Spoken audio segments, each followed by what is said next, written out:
আব্বা আমি বড় হয়ে কোনো কথা কইতে পারি না। আরে ছোটটার মুখ দিয়ে কি বেরাচ্ছে? কুরবানির গোশত কেউ খালি খাইলো না খালি। হ্যাঁ থাম কুরবানির গোশত কেউ খাইবো মানে কুরবানির গোশত থাম। আরে আরে মুরব্বি কি হয়েছে? ওঠেন ওঠেন ওঠেন ওঠেন ওঠেন ওঠেন ওঠেন।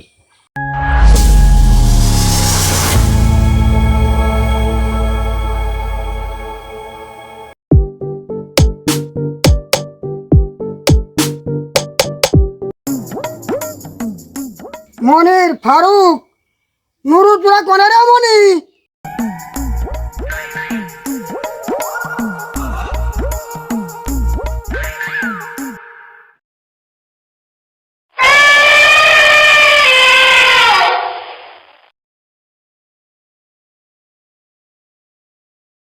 মনি রে, আজ তোকে 3 সাথে আমার একটু কথা আছে।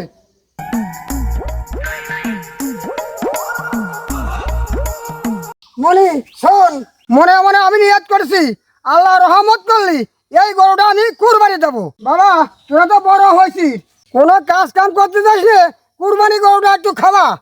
তোরা 3 ভাই মিলে গরুটা তো যত্ন কর, আমি তো বাজারতে আসি। গরমে তো আর শরীরটা চলতেছে না রে মনির। তুই যাই গরুটা খাওয়া নিয়ে আয় গিয়ে, বাড়ি আনার পরে আমি গোসল করা দিবা। ফারুক তাহলে তুই কটা ঘাস কেটে নিয়ে গিয়ে, তুই ঘাস কেটে নিয়ে আসার পরে আমি কাইটে গুড়াই দিয়ে খাওয়া দিবান করু। ও আমি পারবার না, আব্বা 3 জনের যাতে কইছে, গেলে 3 জনই যাবো, না হলে আমি পারবার না। শোন, খাওয়াতে কইছে খাওয়ালি খাওয়া গিয়ে, না খাওয়ালি পরে বাল দেখার টাইম নেই। বাজারে তো আসতে বেলা হয়ে গেল, তা মনিকে তো গরুটা খাওয়াতে গেছিলাম, তো দেখি মনিরা গরুটা খাওয়াছে নি।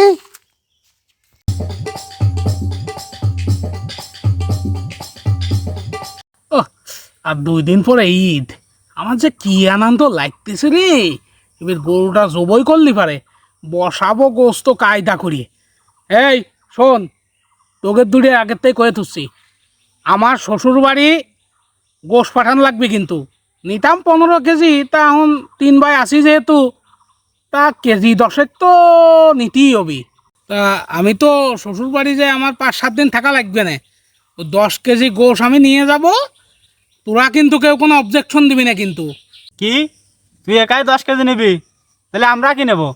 তুই 10 কেজি নে, তুই 10 কেজি নে, আমার তো শ্বশুর বাড়ি নেই, আমার শ্বশুর বাড়ি যাওয়া লাগবেন না। শুভ, তুই অত বেশি কথা কইস কেন? তুই চুপ থাক। এই গরু এখনো কুরবানি দিয়ে সময় পেল না, তো তোরা গোশ নিয়ে মারামারি করতেছিস? এই তুই ছোট ছোটর মতন থাক। এই তুই অত বেশি কথা কইস কেন? এক চর মারে কিন্তু দাঁত সব করে ফেলা দিবানি। ভাগ 3 জনের সমান ভাগ হতে হবে। কিসের সমান ভাগ? আমি যেটা করতে সেটাই হবে। এই চল, কোনো কথা কবি না কিন্তু। এক চড়াই আবার কথা কইস কেন? থাম থাম থাম, তুই কি লাগাইছি?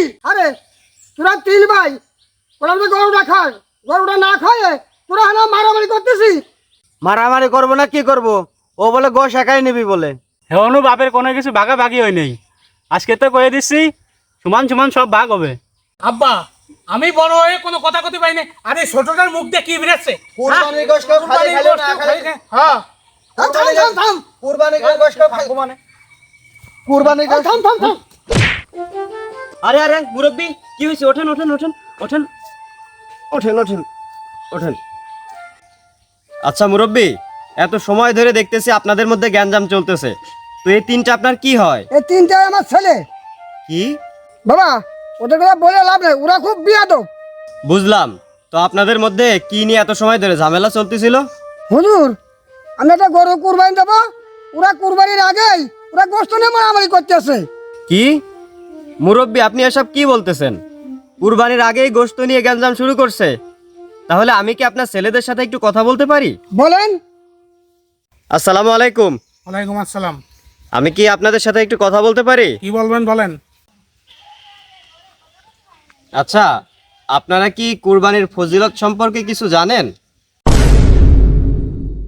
আপনারা যেভাবে কুরবানির গোশত নিয়ে আগেই মারামারি শুরু করছেন, একটা জিনিস মাথায় রাখবেন, কুরবানির গোশত যে 3 ভাগে বিভক্ত করতে হয় এটা পৃথিবীর সকল মুসলিম কিন্তু জানে।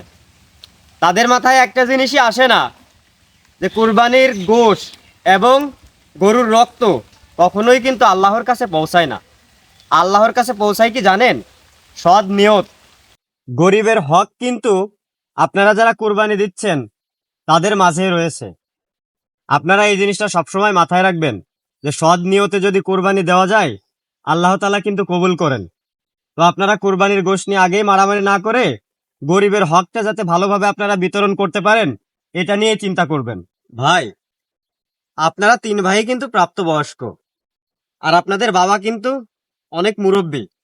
আমি দূর থেকে যখন দেখতে পাই যে আপনাদের গ্যাঞ্জামের কারণে আপনার বাবা ধাক্কা খেয়ে নিচে মাটিতে পড়ে গেছে, তখন কিন্তু আমার মনে খুবই আঘাত লাগছে।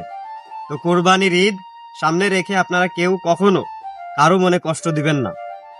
আপনার বাবার কাছে আপনারা যদি ভালো মনের মানুষ হয়ে থাকেন অবশ্যই ক্ষমা চেয়ে নেবেন।